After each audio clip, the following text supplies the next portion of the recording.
ডিম খাওয়া কি পাপ? যদি আপনিও ডিম খান তাহলে সাবধান হয়ে যান, আপনি অনেক বড় পাপের ভাগীদার হয়ে গেছেন। আজকাল পুরো দুনিয়াতে মাছ মাংস খাওয়া হয়। পৃথিবীর কিছু মানুষ স্বাদের জন্য মাছ খান, কিছু মানুষ বডি বানানোর জন্য মাছ মাংসের প্রয়োগ করে থাকেন।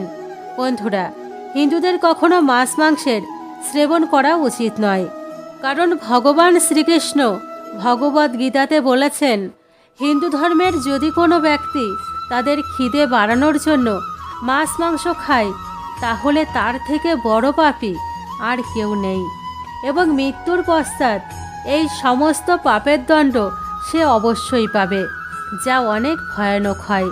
এটা তো আমরা সকলেই জানি, চিকেন মাংসাহারি হয়, কিন্তু আপনারা কি এটা জানেন ডিম মাংসাহারি না শাকাহারি হয়? ডিম খেলে আমাদের কি কি পাপ হয়? আজকের ভিডিওতে আমরা সেই সমস্ত বিষয়ে জানব। বন্ধুরা, কিছু মানুষ বলে থাকেন ডিম শাকাহারি, আবার কিছু মানুষ বলে থাকেন ডিম মাংসাহারি। তাহলে শুনুন বন্ধুরা, ডিম শাকাহারি খাদ্য। ডিম খেলে অনেক বড় পাপ লাগে। সেই প্রকারে বনস্পতির মধ্যে যে চেতন অবস্থায় থাকে তা শুদ্ধ হয়, এই জন্য আমরা বনস্পতি খেতে পারি, যেমন ধান, গম, ডাল ইত্যাদি। যেই প্রকার বনস্পতিতে শুদ্ধ অবস্থা হয়, একই প্রকারে ডিমেরও শুদ্ধ অবস্থা হয়, কিন্তু ডিম খেলে পাপ লাগে, বনস্পতি খেলে পাপ লাগে না। বনস্পতি খেলে এই জন্য পাপ লাগে না কারণ তা আমাদের দ্বারাই সৃষ্টি হয়।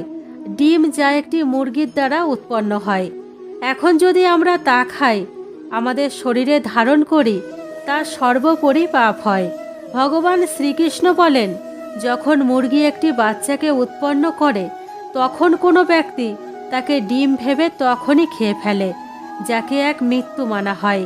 হ্যাঁ বন্ধুরা, ভগবান শ্রীকৃষ্ণ বলেছেন, আপনি আপনার পেটকে পালার জন্য কোনো জীবের হত্যা করতে পারেন না, কারণ আপনি নিজে উপলব্ধি করুন, যখন একটি বাচ্চার রূপে একটি মুরগি একটি ডিমের উৎপত্তি করে, আর সেই বাচ্চা এই পৃথিবীতে আসতেও পারে না, তার আগে ব্যক্তি তাকে খিদে নিবারণের জন্য খেয়ে ফেলে, তাহলে যে বাচ্চা এই পৃথিবীতে আগত অবস্থায় ছিল তাকে মনুষ্য আহার ভেবে তার খিদে মেটানোর জন্য খেয়ে ফেলল। ভাবুন বন্ধুরা, এটা কত বড় পাপ। বন্ধুরা, আপনাদের মতামত কমেন্টে বলুন। আপনিও কি ডিম খান? আপনাদের বিচারেও কি ডিম খাওয়া পাপ? হরে কৃষ্ণ।